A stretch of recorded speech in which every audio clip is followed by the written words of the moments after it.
For the first time, the Biden administration has granted access inside a Department of Homeland Security facility processing asylum seekers at the southern border. And CBS News got an exclusive look.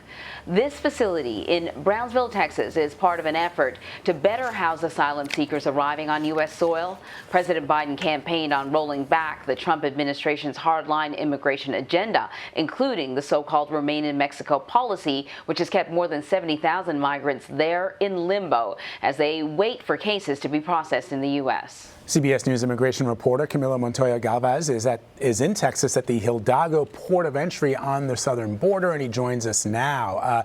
So Camilo, describe to us what the process is like on the ground there for those waiting for asylum and what kind of risks they face. Good morning, Vlad and Anne-Marie. The Biden administration so far has allowed 9,000 asylum seekers who were previously required to wait in Mexico under the Trump administration to enter the U.S. and has allowed them to continue their immigration proceedings here on American soil. We were granted exclusive access to a facility in Brownsville, Texas, to witness how this process works firsthand. We saw a group of about 20 asylum seekers, including families with young children, enter a DHS facility in Brownsville, Texas. They were processed biometric screenings were conducted on them. Their bags were checked. They were COVID-19 tested in Mexico, so they had to test negative before entering the U.S., and they were released after a few minutes into the U.S. Many of them have already boarded a plane to their respective destinations in the U.S., like Miami, New York, L.A., and other communities with large populations of immigrants. And this is part, again, of a broader Biden administration effort to slowly expand access to asylum at the U.S.-Mexico border, which, as we have discussed in multiple occasions, was severely restricted by the Trump administration. But it is very important to note, Anne-Marie and Vlad, that this only benefits asylum seekers with pending cases. It does not benefit new arrivals. Most families and adults are still being expelled back to Mexico under a Trump-era public health order known as Title 42. Thanks for that clarification, Camilo. So I don't know if this is the same family that we're talking about here, because we have some sound. You spoke to a family who was separated at the border while seeking asylum about just what it has been like and what it was like to finally be allowed to enter the United States and be reunited. I want to play some of that conversation. Indescriptible. It's indescribable.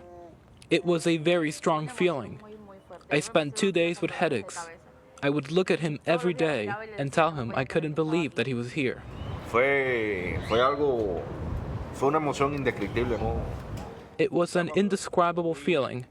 When I saw the baby and held her, I still can't believe it. Yes, it was beautiful. All right, so talk to us about their story and just how often families at the border go through similar experiences. Yes, so Diana and Lazaro Anne-Marie are two political dissidents from Cuba. They fled government persecution there in 2019 and tried to seek asylum at the U.S.-Mexico border. But Diana, who was pregnant at the time, was granted humanitarian parole and admitted into the U.S. However, Lazaro was sent back to Mexico under the Trump-era Remain in Mexico policy, so the family was effectively separated by the U.S. government. Lazaro had to spend more than a year in a dangerous Mexican border city, and he missed the birth of their child, Ashley. And during this time, Diana was diagnosed with postpartum depression, and the separation took a heavy emotional toll on the entire family. But now Lazaro has benefited from this program, from this Biden administration program of slowly letting some of these asylum seekers into the U.S., and he was finally able to reunite with Ashley and Diana in March, and the family's now together while they continue their asylum case here in the U.S. Camilo, the family you spoke to also discussed how the U.S. elections and former President Trump's policies impacted them directly. Here's what they told you.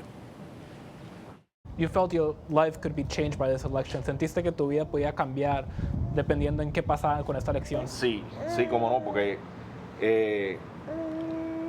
sé que muchos me van a odiar por esto. I know many will hate me for saying this, but with President Donald Trump, there were no opportunities for immigrants. In fact, he's the one who started Remain in Mexico. He separated thousands of families and thousands of children. So as President Biden gets ready to mark his first 100 days in office this week, As you know, he'll be making his first address to a joint session of Congress today. Where does the administration stand on rolling back some of those Trump-era policies and the president's promise of a more, what they call the administration, a humane immigration policy?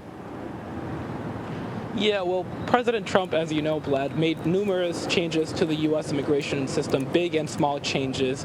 According to one estimate, the Trump administration made more than 1,000 changes to the U.S. immigration system. And so the Biden administration came into office pledging to implement a more humane and welcoming policy toward refugees and asylum seekers, to expand legal immigration, and to propose the legalization of people here who have been living for years but who currently do not have legal status in the country, such as farm workers and children who came to this country as minors, dreamers, immigrants who came to this country as children, rather. And so now we know that the Biden administration has taken several steps to lift some of these Trump-era restrictions, including the public charge restrictions on green cards, pandemic-era restrictions on immigrant visas. But as we have discussed previously, the Biden administration has kept some Trump-era policies, including the policy of turning back most migrants and asylum seekers under this Title 42 public health order, and it has yet to fulfill several campaign promises, like discontinuing for-profit immigration detention and restoring asylum protections for victims of gang and domestic violence. I spoke to a White House official yesterday.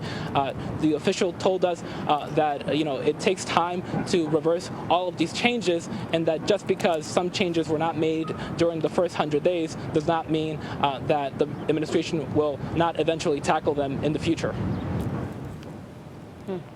President Biden has nominated Texas Sheriff Ed Gonzalez to lead the U.S. Immigration and Customs Enforcement as its director. This comes at a critical time for the agency, which is under fierce criticism from progressives.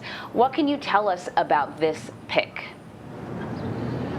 Yeah, so Ed Gonzalez is currently the sheriff at Harris County, Texas. That's the most populous county in the state. And this is the second law enforcement official, Anne-Marie and Vlad, that President Biden has tapped to lead an immigration enforcement agency.